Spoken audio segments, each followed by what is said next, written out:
मैं तो समझता था कि 12 बजे जलसा ख़त्म हो जाएगा, लेकिन यहाँ आने के बाद बिल्कुल उल्टी दुनिया देखी मैंने। हाँ। अजीब हाल है यहाँ का। मैं इतनी दूर से आया था, मैं समझ रहा था।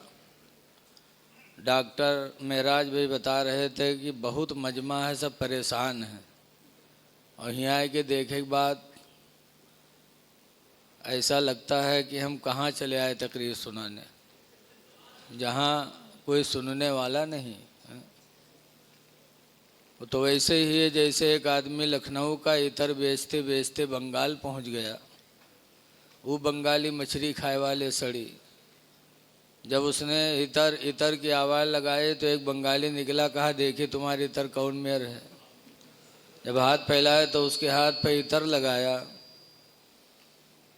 तो बंगाली सूंघे के बजाय वो इतर का चाटे लाग।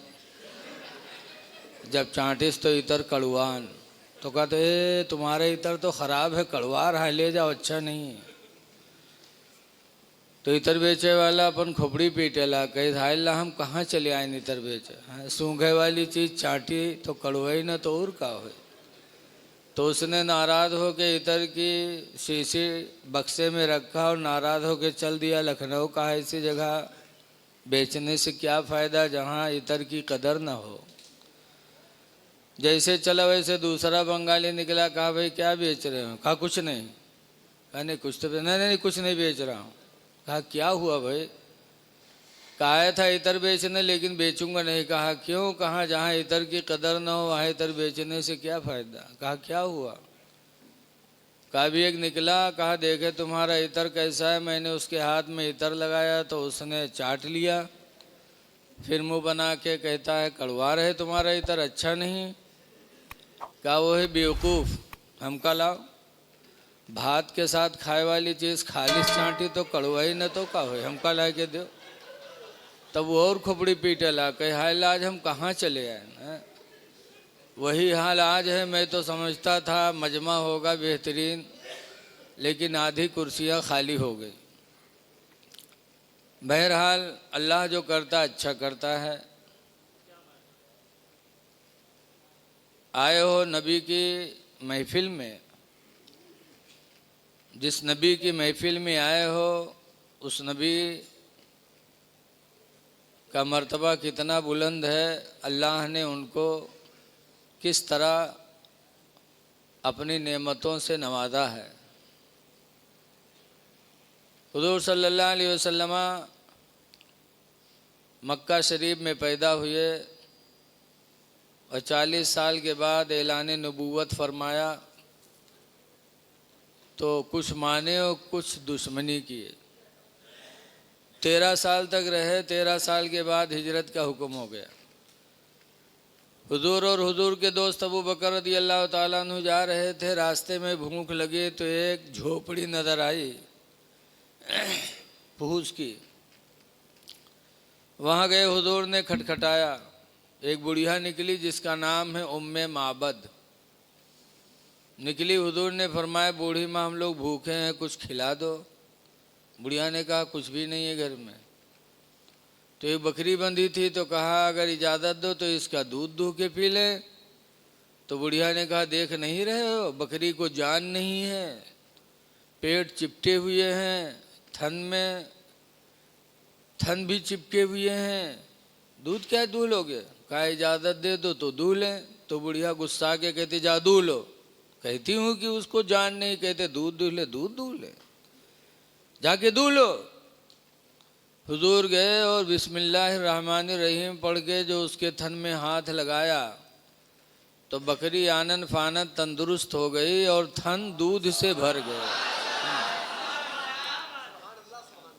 सरकार ने दूहना शुरू किया। बुढ़िया से बर्तन मांगा, बुढ़िया एक बर्तन लाई, सरकार ने दूह के भर दिया। दूसरा बर्तन लाए, फिर दूह के भर दिया।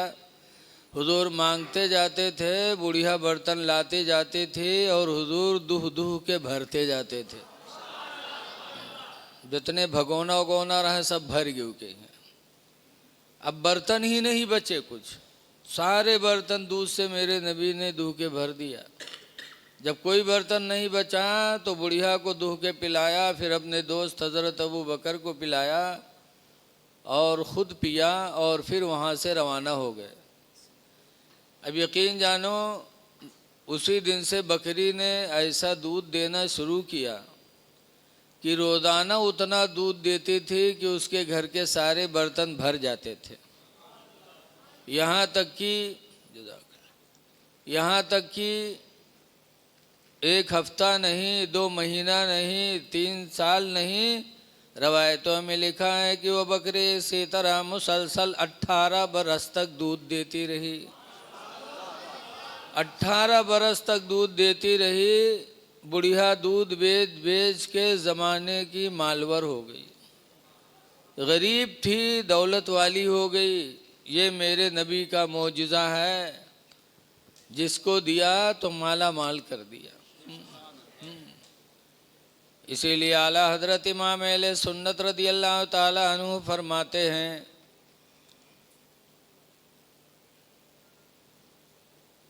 कि मैं भिखारी वो करीम उनका खुदा उनसे फज़ूं। मैं भिखारी वो करीम उनका खुदा उनसे फज़ूं, और ना कहना नहीं आदत रसूलुल्लाह की। तो ऐ लोगों, जिस नबी की महफिल में हम आए, उन्होंने जिसको दिया माला माल कर दिया। लेकिन एक दुनिया में एक हातिम ताई भी सखी गुजरा है जी। मैं भिखारी वो करीम उनका खुदा उनसे फज़ूं। यानी आला हज़रत कहते मैं भिखारी हूँ, मेरे नबी देने वाले हैं, उनका खुदा उनसे भी बड़ा है। लेकिन कुछ नासमझ कहाते हैं, सुन्नी अत्ती तारीफ कह देते हैं कि खुदा से बढ़ा देते हैं।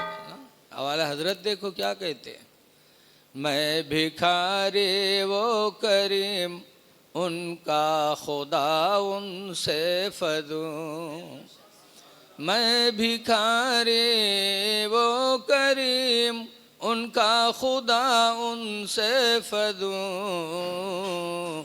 और ना कहना नहीं आदत रसूलुल्लाह की, और ना कहना नहीं आदत रसूलुल्लाह की। एक हातिम ताई का नाम सुने होंगे, सुने होंगे नहीं सुने आप लोग? बहुत बड़ा सखी था। उसने अल्लाह के नाम पर मांगने वालों को देने के लिए ऐसा महल बनाया था जिसके अंदर 10 दरवाजे थे। 10 दरवाजे घर में लगाए थे कि भिखारी आवे तो अगर दरवाज़ा न ढूंढने पड़े, जहर से चाहे हुए मांग ले। 10 दरवाज़ा लगाए थे। हमरे तुमरे यहाँ कई दरवाज़ा रहा थे घर में, एक निकरे वाला और एक पीछे भागे वाला, कि कोनो ज़रूरत पड़े वो पीछे से खसक लो। और हातिम ताई के घर में 10 दरवाजे। एक मांगने वाला आता था, अगर एक दरवाजे पर मांगा हातिम ताई निकलता था, देता था। फिर वही भिखारी दूसरे दरवाजे पे बदल के जाता, कहता अल्लाह के नाम पर। भिखारी हातिम ताई निकलता तो फिर देता। फिर वही भिखारी तीसरे दरवाजे पे जाके कहता अल्लाह के नाम पर, तो हातिम ताई निकलता और फिर देता। यहाँ तक कि एक ही मांगने वाला बदल बदल के 10 दरवाजे पर मांगता तो हातिम ताई निकल के देता रहता, भगाता नहीं। इतना बड़ा सखी। हम और आप, अगर कोनो भिखारी आएगा, कहूँ 2 रुपया दे दिएगा, कहूँ दूसरे दिन फिर आएगा, हफ्ता भर एक बाद तो कहीं आ रहे, वो दिन ले गिरा है, फिर आएगी रहती। बताओ 2 रुपये माला माल के दिन लागत। हातिम ताई इतना बड़ा सखी था। एक शख्स हज़रत अली शेर खुदा की बारगाह में हाजिर हुआ और हज़रत अली रज़ियल्लाहु ताला अन्हु से सवाल किया कि अली ये बताओ कि हातिम ताई सखी था या तुम्हारे पैगंबर सखी थे? तुम्हारे पैगंबर सखी हैं या हातिम ताई सखी था। तो ढूढ़मुल यकीन हम जैसे होते, जैसे बहुत से आजकल कहात हैं कि नबी वली क्या दे सकते, मादल्ला।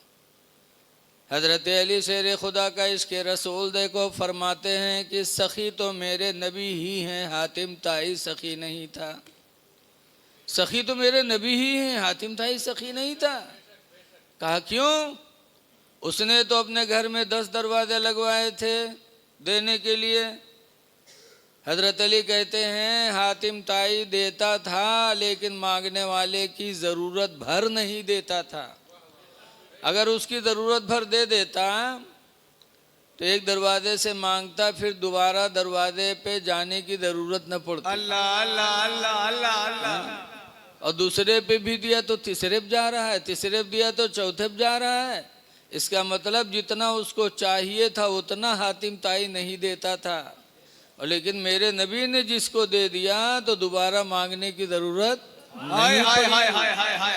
सुभान अल्लाह सुभान अल्लाह सुभान अल्लाह। सखी तो मेरे नबी ही हैं। इसलिए सुन्नियों, खुश नसीब है हम और आप कि अल्लाह ताला ने हमको आपको दाता रसूल अता फरमाया। इसीलिए कुरान भी फरमाता खुदो माता कुमर रसूल फ़खुदो, रसूल तुमको जो दे वो तुम ले लो। एक जगह अल्लाह फरमाता गनाहुमुल्लाहु व रसूलुहु मिन फ़द्लिह, अल्लाह ने उनको मालदार कर दिया और उसके रसूल ने अपने फजल से। अल्लाह ने खुद रसूल को देने वाला बनाया है। इसीलिए आला हज़रत इमाम अहले सुन्नत रज़ी अल्लाह ताला अन्हु फरमाते हैं कि मांगेंगे मांगे जाएंगे, मुँह मांगी पाएंगे। सुभान अल्लाह सुभान अल्लाह सुभान अल्लाह। मांगेंगे मांगे जाएंगे, मुँह मांगी पाएंगे। और सरकार में नला है ना हाजत अगर की है, माशाअल्लाह। सरकार में नला है ना हाजत अगर की है।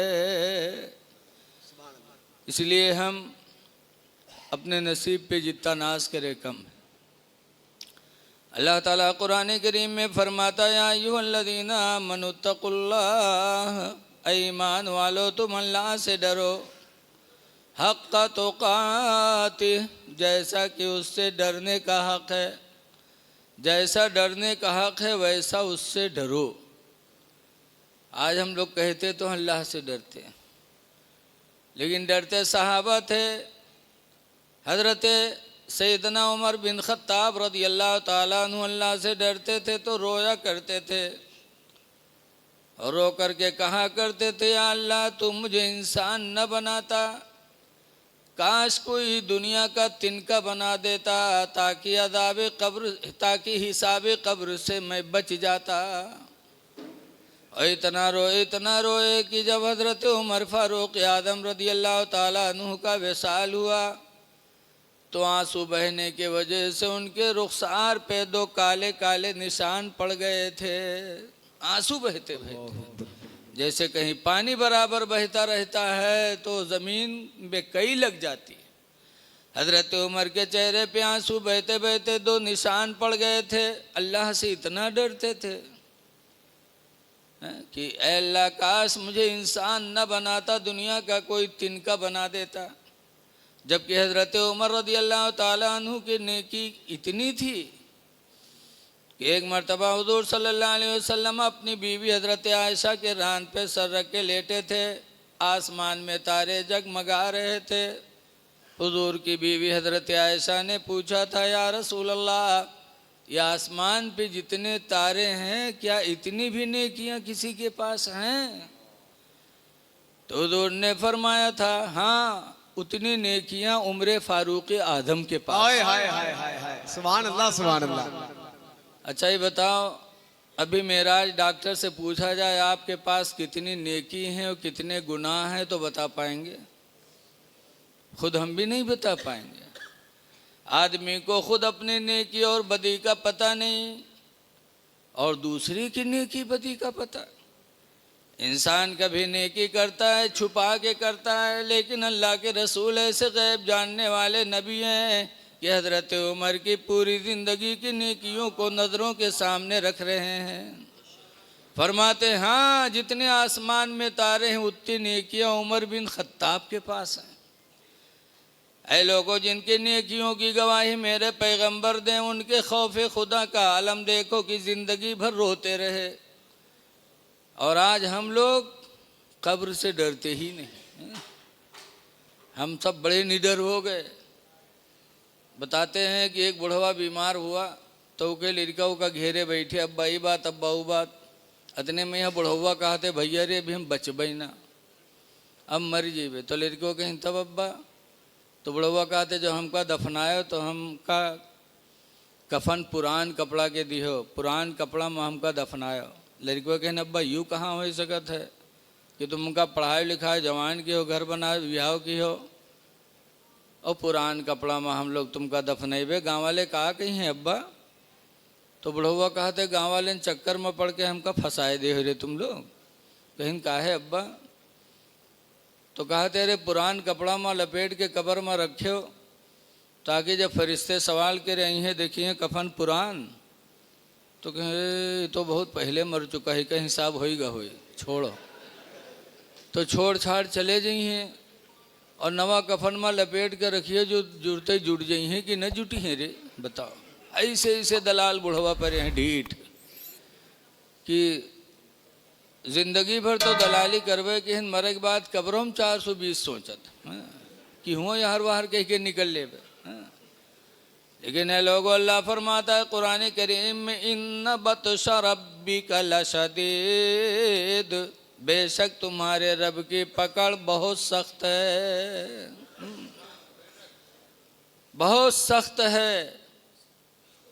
ये रीढ़ की हड्डी के अंदर कुछ ज़र्रात ऐसे हैं जिनको अज्जाए असली कहा जाता, वो फूंकने के बाद भी ख़त्म नहीं, जलते नहीं। दरिया में मछलियाँ खा ले लेकिन वो असली ज़र्रात मिटते नहीं। उन्हीं ज़र्रात को अल्लाह ताला हुक्म फरमाएगा जमा होंगे और गोश्त चढ़ेगा, रूह आएगी और इंसान से अल्लाह ताला हिसाब लेगा। बहुत कठिन है कब्र।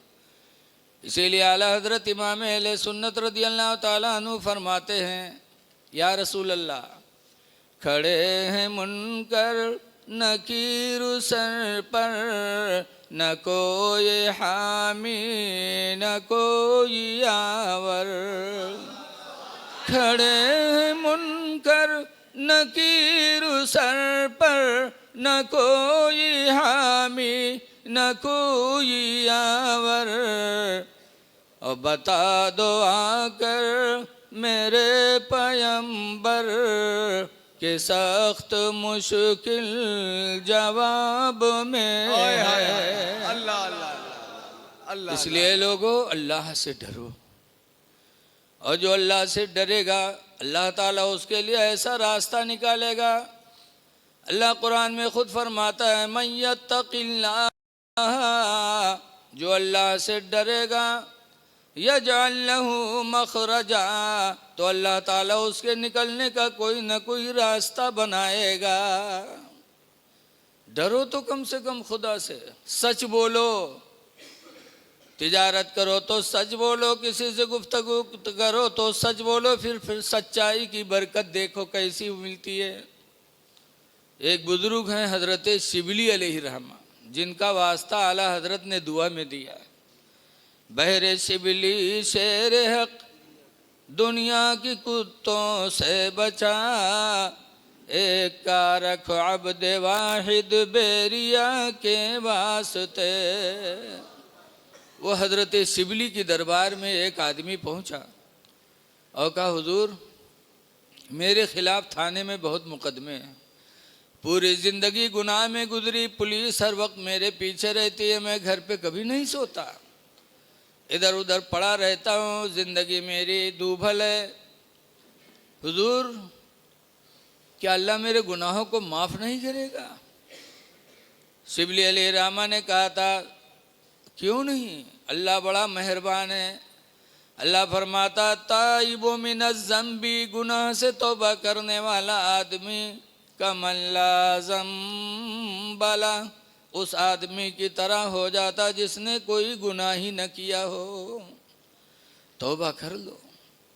उसने तौबा किया, हजरत शिबली से मुरीद हो गया। जब तौबा किया मुरीद होगा, जानिस कि अब तो हमारा सब गुनाह ख़त्म। अब जानिस कि अब दरोगा जी के रजिस्टर से नाम ख़त्म, अब पुलिस हमका न पूछी। लेकिन तौबा करे से गुनाह ख़त्म हो जाए, दरोगा जी से के रजिस्टर से नाम कहाँ चला जाए। वो जानिस कि सब ख़त्म।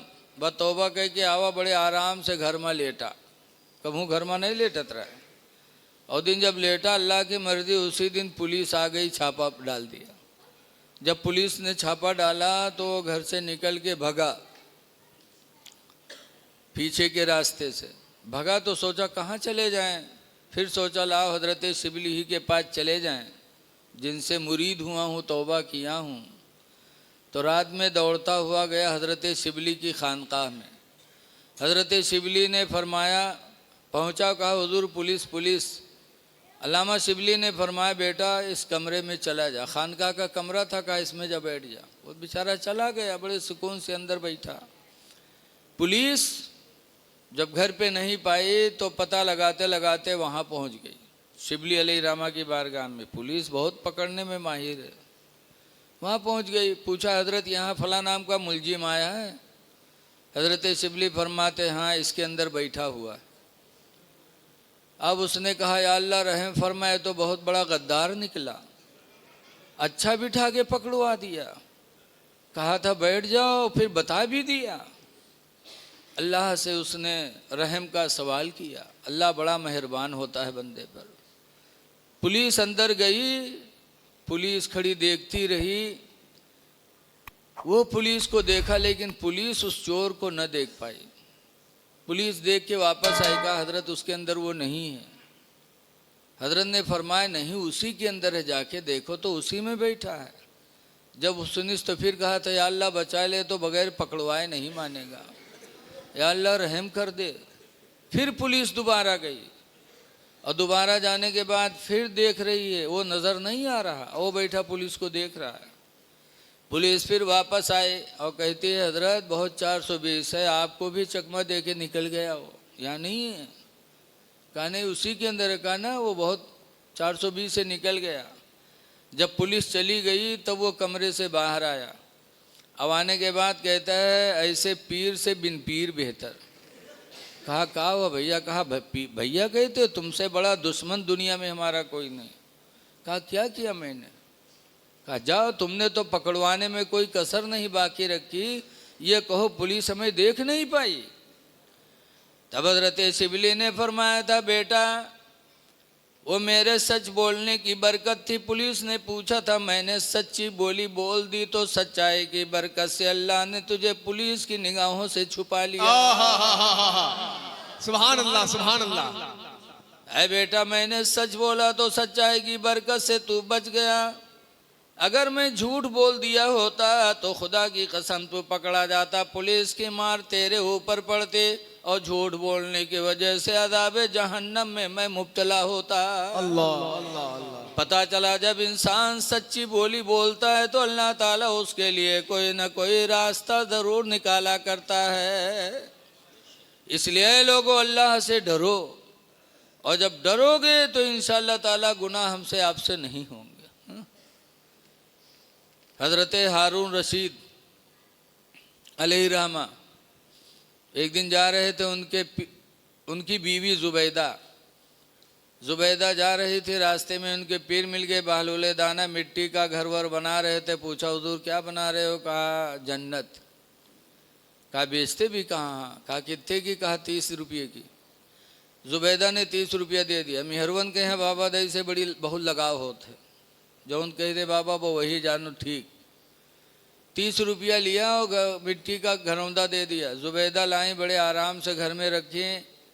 हारून बादशाह ने पूछा जुबैदा क्या लाई हो? कहा जन्नत है, 30 रुपये की लेके आई हूँ। हारून हंसने लगे, पागल हो? जन्नत खरीदी जाती है? जन्नत तो अल्लाह की मर्जी से मिलेगी जुबैदा। जुबैदा कहती कुछ नहीं, मेरे पीर बहलूल दाना ने कहा है, मैं इसे जन्नत ही मानूंगी। बात खत्म हो गई। रात में मियाँ बीवी सोए तो ख्वाब हारून बादशाह देखते हैं कि मैदान महशर है, जन्नत बनी है और जन्नत में एक बड़ा खूबसूरत मकान बना हुआ है और उस मकान के दरवाजे पे बोर्ड लगा है, हादिही मंजिलतुन लिजुबैदा, ये जुबैदा की मंजिल है। जब उस जन्नत के गेट पर देखा कि जुबैदा का नाम लिखा है, जुबैदा का मकान है, तो ख्वाब ही की हालत में हारून उसके अंदर घुसने लगे। जब घुसने लगे तो फरिश्ते ने पकड़ के रोका, कहा कहाँ जा रहे हो? कहा देखने रहे मेरी बीवी की जन्नत है। कहाँ बीवी की जन्नत है, बीवी जाएगी, तुम कहाँ जा रहे हो? ये दुनिया नहीं है कि शौहर का मकान बीवी का मकान शौहर का, ये आखिरत है, जिसका महल है वही जाएगा। दारोगा ने झिड़का, वही झिड़काओं में यहाँ हारून सोवत रहे, आँख खुल गए टप से। आँख खुली तो जुबैदा को जगाने लगे, जुबैदा जुबैदा जुबैदा। तो जुबैदा कहती हैं हट जा जहन्नमी। जब जुबैदा ने कहा हट जा जहन्नमी, तो हारून को गुस्सा आया कि मेरी बीवी मुझे जहन्नमी कहती है। तो कहते हैं सुन जुबैदा, अगर मैं जहन्नमी हूं तो तुझे तलाक है, तलाक है, तलाक है। मर्द के पास सबसे बड़ा बम यही राहत है, बम। मिहरवा पर गुस्सा है तो बमबारी करी है, तो यही बमबारी। कहते अगर मैं जहन्नमी हूं तो तुझे तलाक है, तलाक है, तलाक है। जुबैदा ने जब सुना कि मेरे शौहर ने तलाक दे दिया तो रोने लगी और हाथ जोड़कर कहते हैं मेरे प्यारे शौहर हारून, मैं होश में न थी, बदहोशी में बोली मेरे मुंह से निकल गई, खुदा के लिए माफ़ कर दो। कभी मैंने कोई गुस्ताखी की है हारून? अल्लाह वास्ते माफ़ कर दो। जब जुबैदा ने माफ़ी मांगी तो हारून को तरस आया, माफ़ तो कर दिया, लेकिन अब मसला वहाँ खटक गया कि तलाक पड़ी कि नहीं पड़ी। तो बगदाद के उलमा को जमा किया, बड़े बड़े मौलाना को, बादशाह थे, ऐलान किया, आ गए सब। कहा मैंने गुस्से में कह दिया कि अगर मैं जहन्नमी हूँ तुझे तलाक है, तलाक है, तलाक पड़ी कि नहीं पड़ी? गुस्सा में कहा। आज भी जब लोग तलाक दे हैं तो कह जाइए मदरसा में तो पूछे हजरत घर में झगड़ा हुआ, गुस्सा में तिलाक नहीं गिर गए? गुस्सा जरूर बताई है, लागत है कोनो प्यारों में यहाँ तिलाक देते। जाओ मार्केट से रसगुल्ला लेके आओ तो क्या रात में मियाँ बीवी खाओ, खाओ तलाक है, तलाक है, तलाक है, बताओ है? कोई मोहब्बत में तलाक देता है? गुस्से ही में देता है। क्यों कहते हो कि गुस्से में निकल गया? मसाइल की किताबों में लिखा हुआ है कि निकाह शीशा है और तलाक पत्थर है। निकाह मिसल शीशा है और तलाक पत्थर है। शीशा पर पत्थर मारोगे तो शीशा फूटेगा, चाहे मुस्कियाए के मारो तो मुंह फूटी, और चाहे मुंह घुमाई के मारो, गुस्सा से मारो तब भी फूटे। तलाक पड़ेगी। तब कह के तो गुस्से से तलाक दे दिया।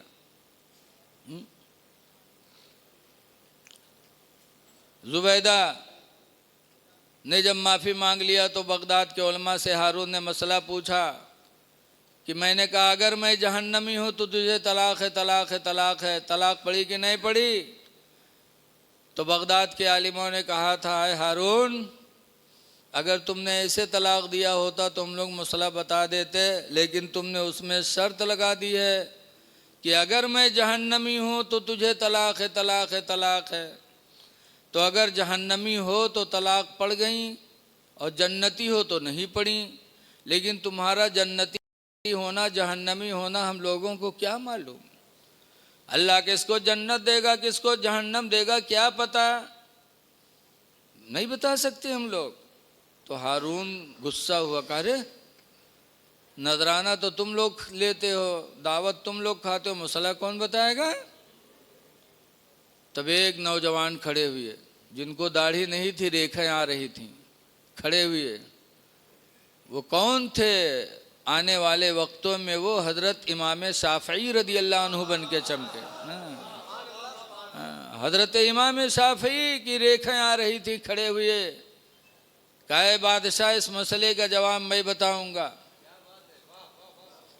आप लोग जरा सामने कुर्सी पा जाते तो और अच्छा लगता। सामने कुर्सी खाली पड़ी, आ जाओ जरा तो अच्छा लगे आमने सामने। जज़ाकल्लाह। आ जा बेटा, आ जा, कुर्सी पड़ी है, अब सामने हो जाओ। तो हजरत इमाम शाफी रहमतुल्लाह अलैह खड़े हुए, कहते हैं ऐ हारून इस मसले का जवाब मैं बताऊंगा, लेकिन पहले मेरे एक सवाल का जवाब तुम दे दो। तो हारून बादशाह ने कहा बताइए। तो हजरत इमाम शाफी ने पूछा था, ऐ हारून क्या तुमने ज़िंदगी में कोई नेकी सिर्फ खुदा के डर से की है? अगर ज़िंदगी में सिर्फ खुदा के डर से कोई नेकी की हो, दिखावा ना रहा हो, किसी का डर ना रहा हो, सिर्फ खुदा के डर से कोई नेकी की हो तो बताओ। तो इस मसले का जवाब हम बता सकते हैं। तब हारून बादशाह ने थोड़ी देर सोचा, उसके बाद कहा हाँ, ज़िंदगी में एक नेकी मैंने सिर्फ खुदा के डर से की है। कहा कौन सी नेकी? कहा मैं बादशाह हूँ, मेरे महल में एक दिन मुसीबत की मारी नौजवान लड़की फरियाद लेने के लिए हाजिर हुई, लेकिन उसकी जवानी उसकी खूबसूरती को देखकर मेरे दिल के इरादे गंदे हो गए और ज़ना की नीयत से मैं अपने तख्त से उठा और उसके करीब बढ़ा। तब उस लड़की ने कहा था हारून आज तुम बादशाह हो, तुमको पुलिस का डर नहीं, तुम आज हाकिम हो। लेकिन ऐ हारून उस दिन को याद करो जिस दिन तुम महकमुल हाकिमीन के दरबार में हाजिरी दोगे। जो सारे हाकिमों का हाकिम है उसके दरबार में हम तुम हाजिर होंगे तो उस खुदा को क्या जवाब देंगे? इस बंद महल में भी वो हाकिमुल हाकिमीन हमको तुमको देख रहा है। हारून बादशाह ने कहा जब उस लड़की ने खुदा के दरबार की हाजिरी याद दिलाई तो मेरे दिल में खुदा का डर पैदा हुआ और मैं दूर रहा। उस लड़की के बदन में हाथ तक मैंने नहीं लगाया। उस दिन अगर मैंने अपने आप को ज़िना से बचाया तो सिर्फ खुदा के डर से बचाया। न पुलिस का डर था, न कोई देख रहा था, शाही महल में मैं था, पुलिस मेरे कब्जे में थी। सिर्फ उस दिन अगर मैंने अपने आप को ज़िना से बचाया तो खुदा के डर से बचाया। तब इमाम शाफी फरमाते सुनो, अब अपना कुरान से जवाब सुनो।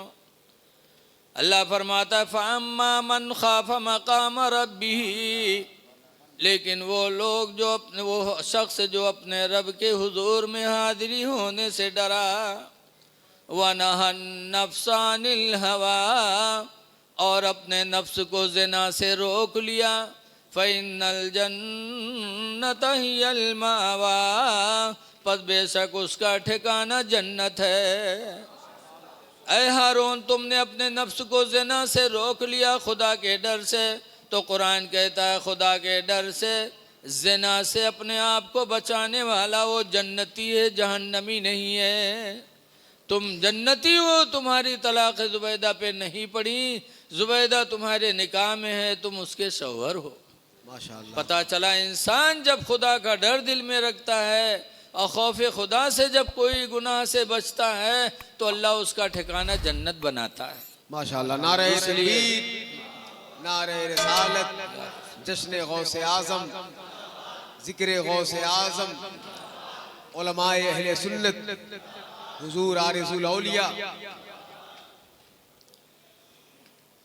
आज हम और आप कहते तो हैं खुदा से डरते हैं और हमारी मस्जिदें सूनी पड़ी हैं, हम नमाज नहीं पढ़ते और कहते हैं कि हम अल्लाह से डरते हैं। कैसे मान लिया जाए? आज हम चेहरे पे दाढ़ी नहीं रखते हो, कहते अल्लाह से डरते हैं।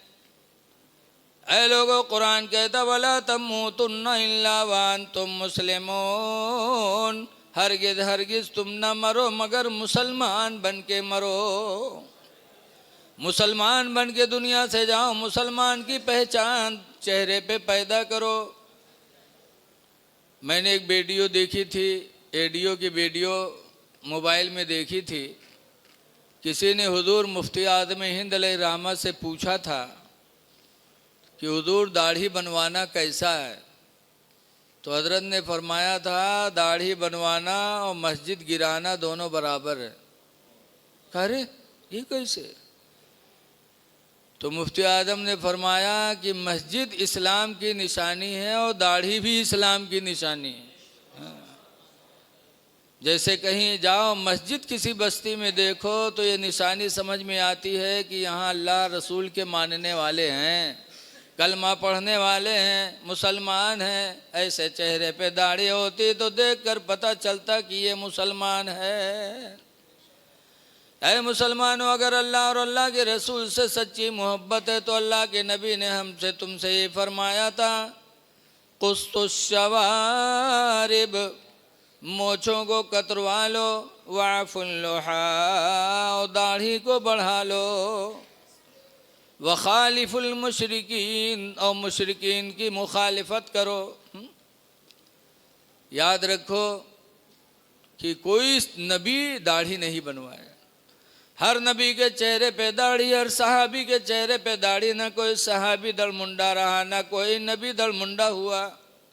और नबी के सहाबी ही का रास्ता हमारे तुम्हारे लिए निजात का रास्ता है।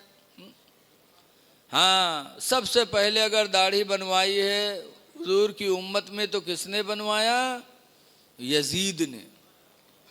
यजीद तख्त पर बैठा, उसको भी दाढ़ी थे, लेकिन तख्त पर बैठते बैठते नौ को बुलाया और कहा इस सुन्नत को मिटाओ, सबसे पहले मिटाने वाला मैं हूँ मादअल्लाह। तो ऐ लोगों, ऐ मेरे नौजवानों, ठंडे दिल से सोचो, दाढ़ी चेहरे से सबसे पहले यजीद ने मुड़वाई थी, हजरत अली ने नहीं मुड़वाई थी, हजरत हुसैन ने नहीं बनवाई थी। हजरत अली के चेहरे पे तो ऐसी दाढ़ी थी, ऐसी दाढ़ी थी कि एक दफ़ा 9 यहूदी मिले और 9 यहूदी हजरत अली की दाढ़ी देखी कर सिर्फ इस्लाम को कबूल कर लिया था।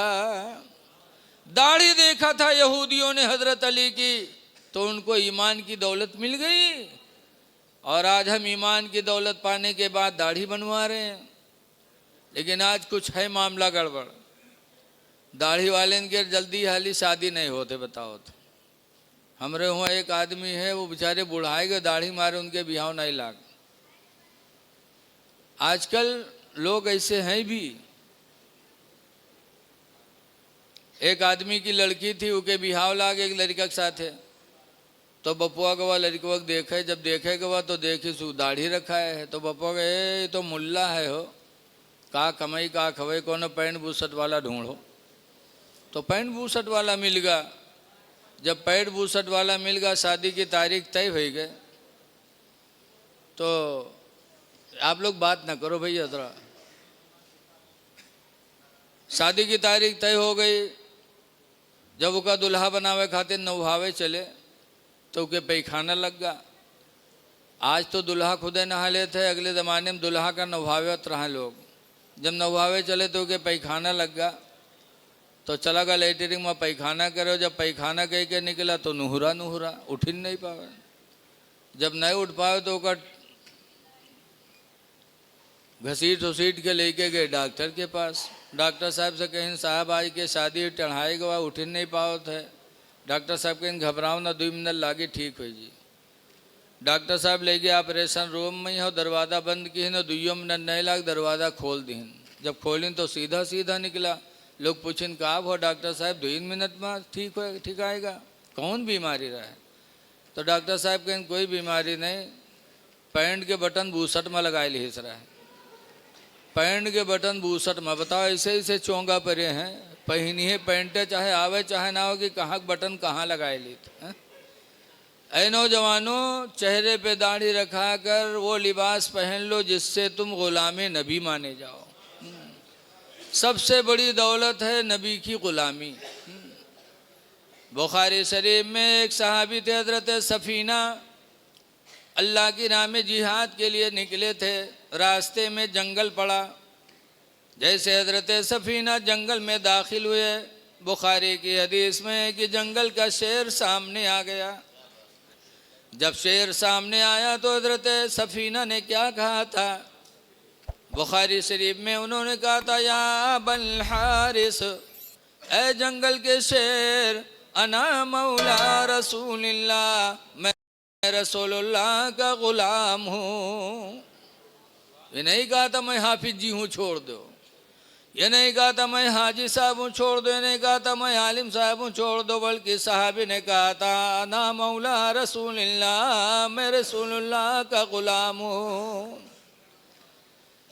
जैसे शेर ने सुना कि नबी के गुलाम हैं, हदीस में फ़ाक़बल अलसदो बस बसतन, वो शेर आगे बढ़ा अपनी पूंछ को हिलाते हुए, वक़ब्बल क़दमई है, और आने के बाद हज़रत सफ़ीना के पैरों को चूमा, वक़ाम इला जंबिही, और पहलू में खड़ा हो गया, वसारा माहो, हज़रत सफ़ीना के साथ साथ वो शेर जंगल में चलने लगा। शेर निगरानी करने लगा कि नबी के ग़ुलाम जा रहे हैं, कोई नबी के ग़ुलाम को तकलीफ़ न दे दे, तो निगरान भी बन गया।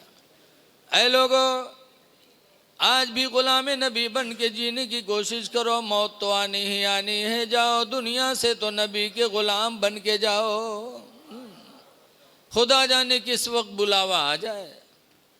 बुढ़ापे का इंतज़ार न करो कि बूढ़े होंगे तब कुर्ता पैजामा पहनेंगे, चेहरे पे दाढ़ी रखाएंगे, खुदा जाने बुढ़ापा मिले कि न मिले।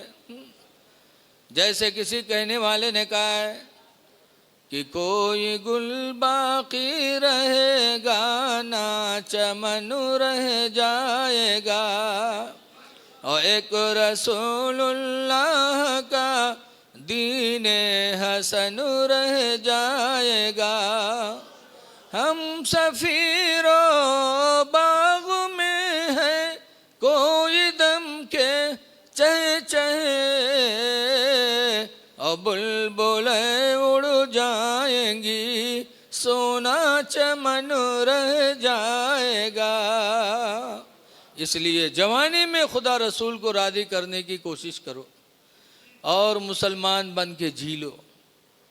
हुज़ूर सल्लल्लाहु अलैहि वसल्लम फरमाते, मन काना मिनकुम मुस्लिमा, तुम में का जो मुसलमान हो, तो मुसलमान की दो पहचान, तुम में का जो मुसलमान होगा, फलियकरिम दईफा, तो अपने मेहमान की इज्जत करेगा, वला यूज़जारा, और अपने पड़ोसी को तकलीफ़ नहीं पहुँचाएगा।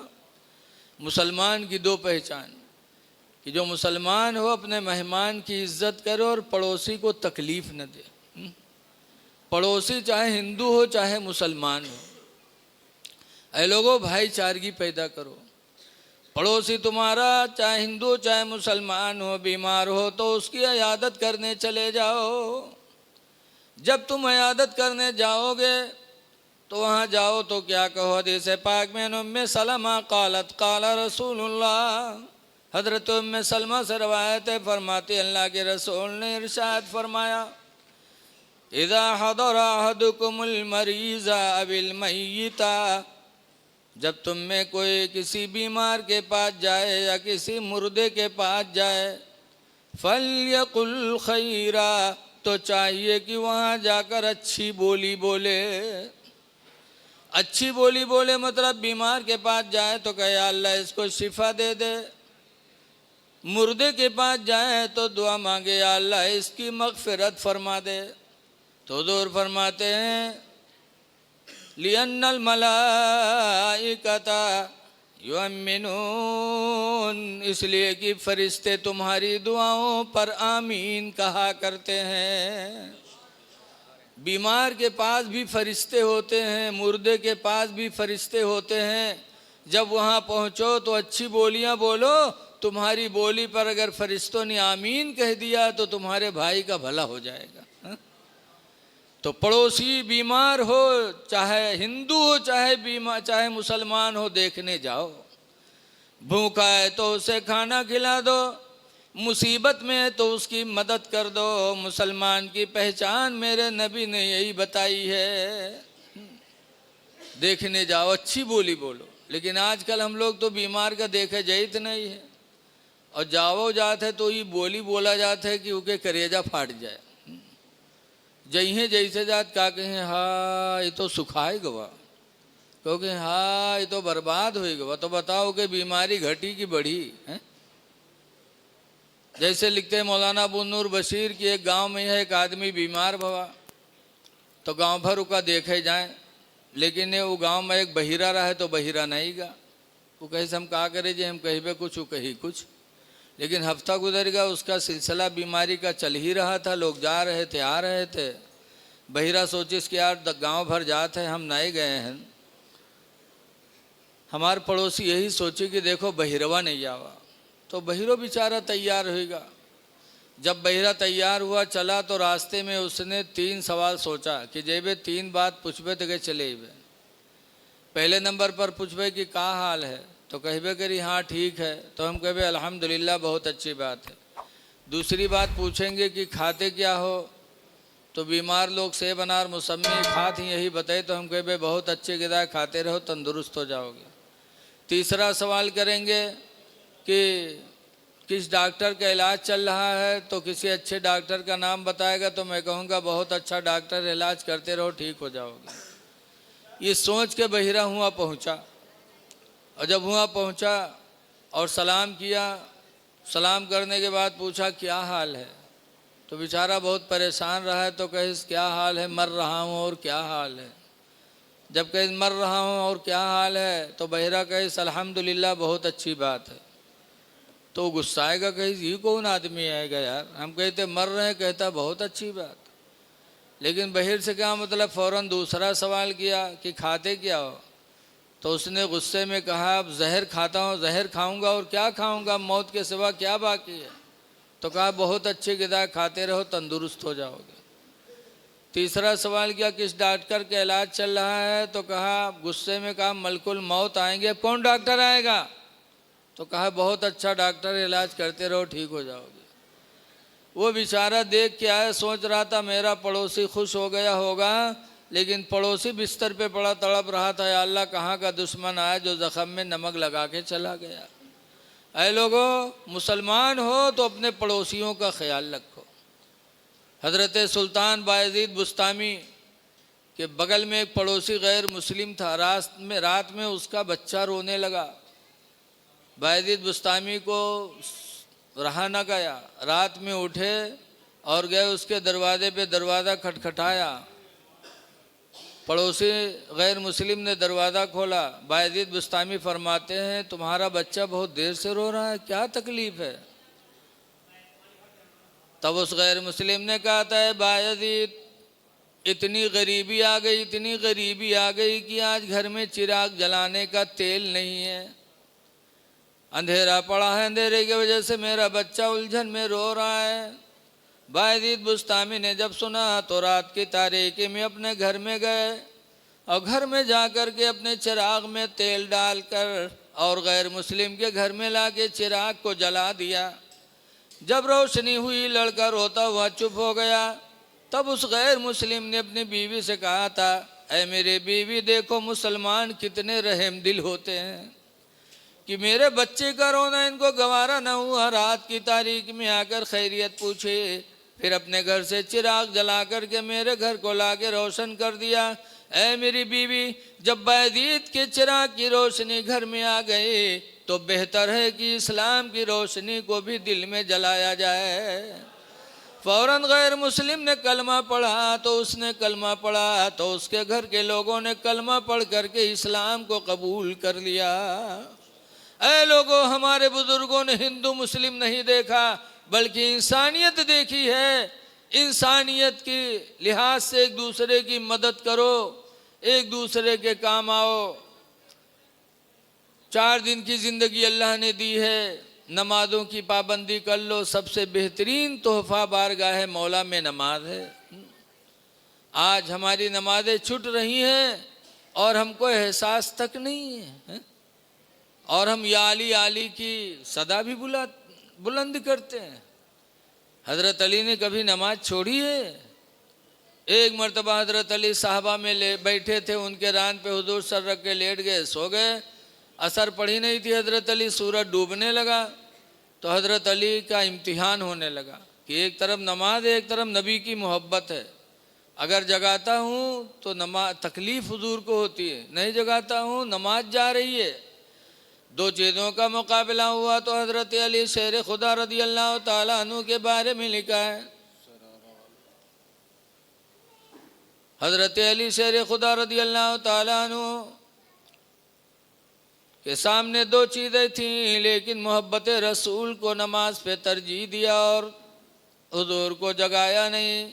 लेकिन जब सूरज डूब गया, नमाज असर चली गई, तो हज़रत अली शेर खुदा रोने लगे और ऐसा रोए कि आँख से आंसू नबी के रुखसार पर पड़े। मेरे पैगंबर ने आंखें खोली, फरमाया अली रो रहे हो? कहा या रसूल अल्लाह मेरी असर की नमाज चली गई। तो हुजूर ने उंगली का इशारा फरमाया तो डूबा हुआ सूरज फिर वापस आया और हज़रत अली ने नमाज असर पढ़ी। अब इसमें दो चीज़ें, एक तो ये कि मेरे नबी का मौजज़ा देखो कि डूबे हुए सूरज को मेरे नबी ने फ़ौरन वापस कर दिया। आला हज़रत इमाम अहले सुन्नत फरमाते हैं कि सूरज उल्टे पाँव पलटे चाँद इशारे से हो चाक। सूरज उल्टे पाँव पलटे चाँद इशारे से हो चाक। अब अंधे नजदी देख ले ताकत रसूलुल्लाह के।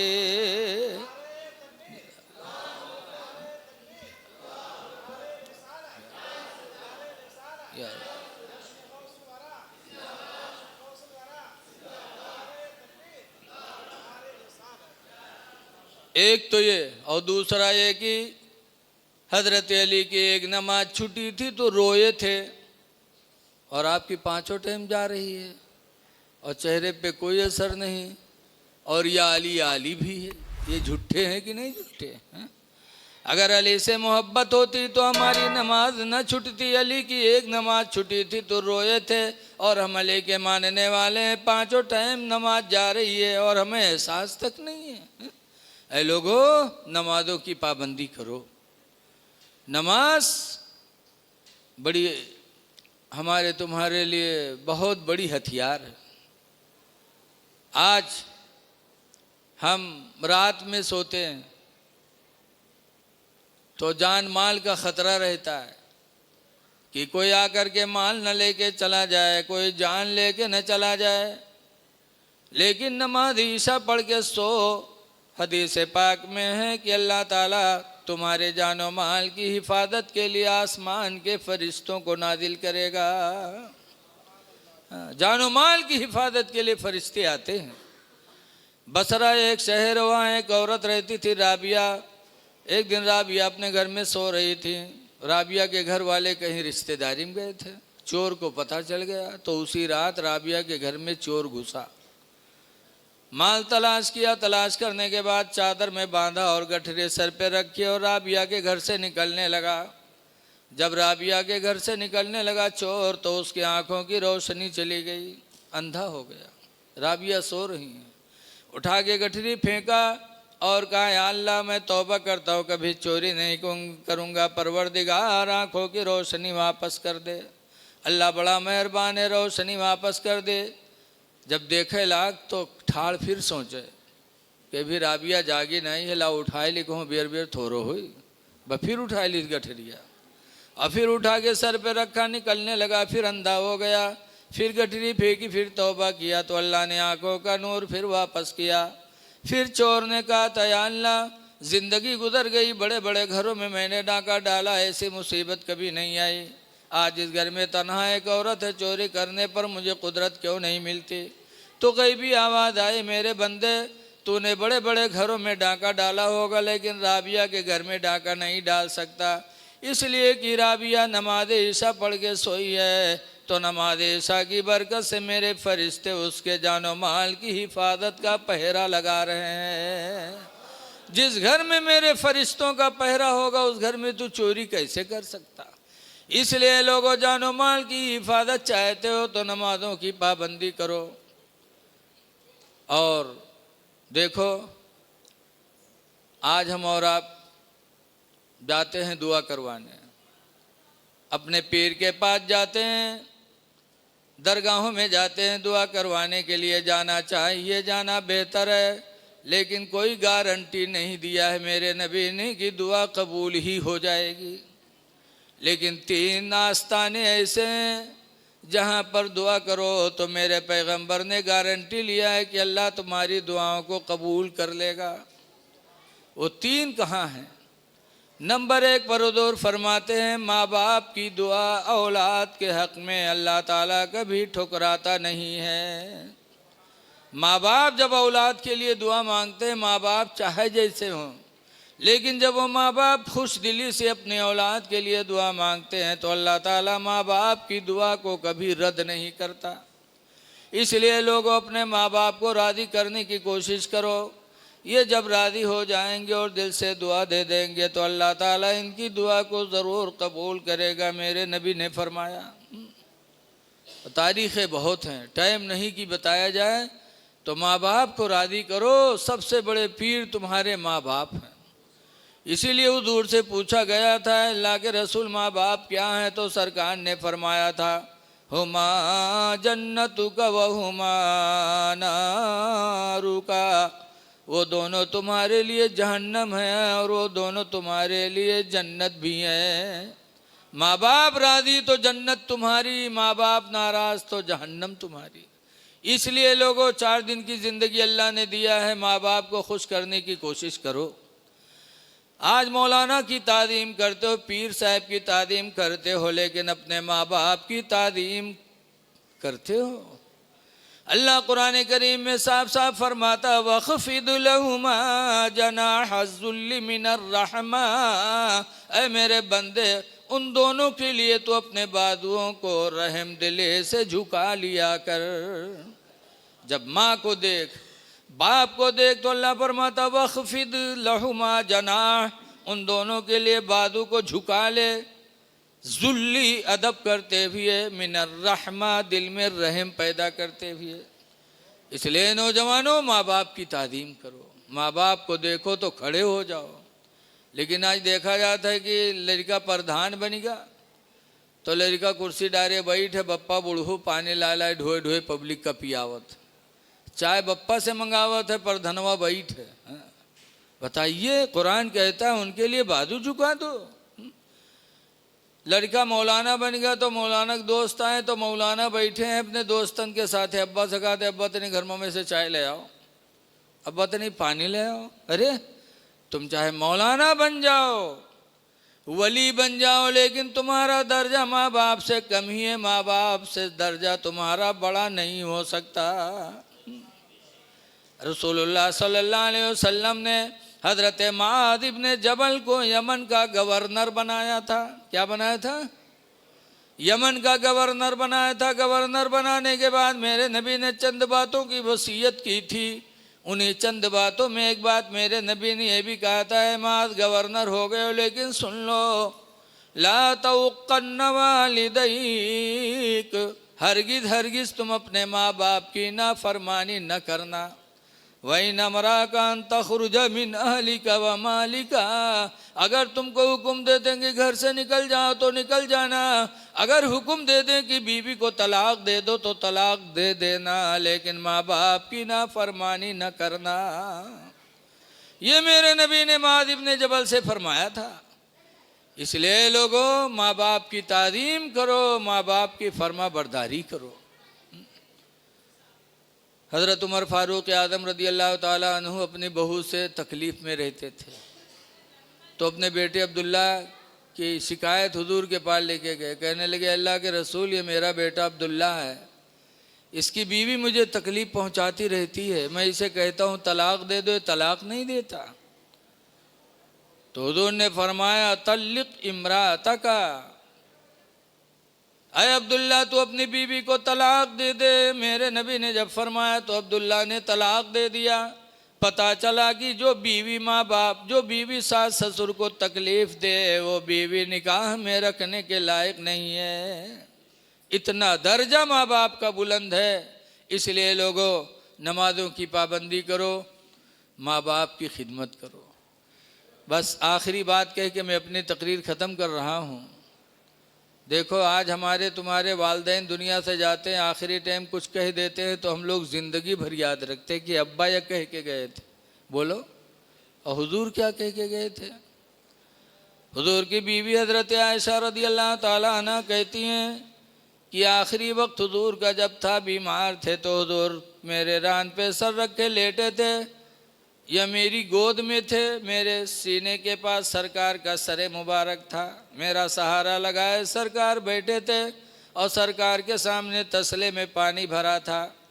उसी तसले में हुजूर बार बार हाथ डाल डाल के कहते थे, आखिरी टाइम कहते थे, अस्सलातु व मा मलकत ऐमानुकुम। ऐ लोगो, मैं तो जा रहा हूँ लेकिन दो चीज़ों का ख्याल रखना, अस्सलातु नमाज का ख्याल रखना, व मा मलकत ऐमानुकुम और अपने मातहतों का ख्याल रखना। नमाज न छूटने पाए और अपने से मातहत पे जुल्म न होने पाए। मातहत से मुराद बीवी है, मातहत से मुराद नौकर हैं, मातहत से मुराद मजदूर हैं, जानवर हैं, कि जो तुम्हारे मातहत हैं उन पर कभी जुल्म न करना। हुजूर ने चलते चलते औरतों के साथ हुस्न सलूक का हुक्म दिया। इसीलिए हदीस में नबी हुरैरा काला काला रसूलुल्लाह, हज़रत अबू हुरैरा से रवायत है, फरमाते अल्लाह के नबी ने इरशाद फरमाया, अस्तौसो बिन्निसाई खैरा। ऐ लोगों, मैं तुमको वसीयत करता हूँ औरतों के साथ भलाई का। फ़इन्नहुन्ना खुलिक़ना मिन दिलिन, इसलिए कि ये पिसली की टेढ़ी हड्डी से बनाई गई हैं। पसली की टेढ़ी हड्डी से पैदा है, हड्डी टेढ़ी है तो ये भी टेढ़ी रहेंगी। लाख सीधी करोगे तलाक ले लेंगे लेकिन सीधी नहीं होंगी, इसलिए इनके साथ तुम भलाई करना। तो मेरे नबी करीम सल्लल्लाहु अलैहि वसल्लम ने मातहतों पर रहम का हुक्म दिया, नमाज की पाबंदी का हुक्म दिया है। हमारी माँ बहन बेटियाँ भी कुछ बैठी हैं, एक हदीस में उनके ताल्लुक़ से कह के मैं अपनी तकरीर ख़त्म कर रहा हूँ। हुजूर फरमाते अलमरातु इज़ा सल्लत खम्सहा, जो औरत 5 वक्त की नमाज अदा कर ले, वसामत शहरहा और रमज़ान का रोज़ा रख ले, व अताअत बालहा और अपने शौहर की फरमा बरदारी कर ले, वासन फरजहा और अपने शर्मगाह की हिफाजत कर ले, जिना से बचा ले। तो हुजूर फरमाते जो औरत ये 4 काम कर लेगी, फल तदखुल मिन अब्वाबिल जन्नति शाअत, तो औरत जन्नत के जिस दरवाज़ा से चाहेगी दाखिल हो जाएगी। अल्लाह उस औरत के लिए जन्नत के सारे दरवाज़ों को खोल देगा कि जिस दरवाजे से चाहे जन्नत में जाए। कौन? जो पंजगाना नमाज की पाबंद होगी, जो रमज़ान का रोज़ा रखती होगी, जो शौहर की फरमा बरदार होगी और अपने आप को ज़िना से दुनिया में बचा के रखेगी। अल्लाह उस औरत के दर्जात को बुलंद फरमा देगा। बारगाह मौला में दुआ है कि अल्लाह ताला इन चंद बातों को अपनी बारगाह में कबूल फरमा ले। चूँकि पीर तरीक़त रहबर शरीयत हज़रत सैयद साहब की बिला तशरीफ़ फरमा है, इनकी भी कुछ हमें आपको वाज़ो नसीहत सुननी है। और अभी हमारे दूर दराज के शायर गोरखपुर से तशरीफ़ लाए, उनका कलाम भी सुनना है। अल्लाह ताला हम सब को अमल खैर की तौफ़ीक़ अता फ़रमाए। अस्सलामु अलैकुम व रहमतुल्लाहि व बरकातुहू।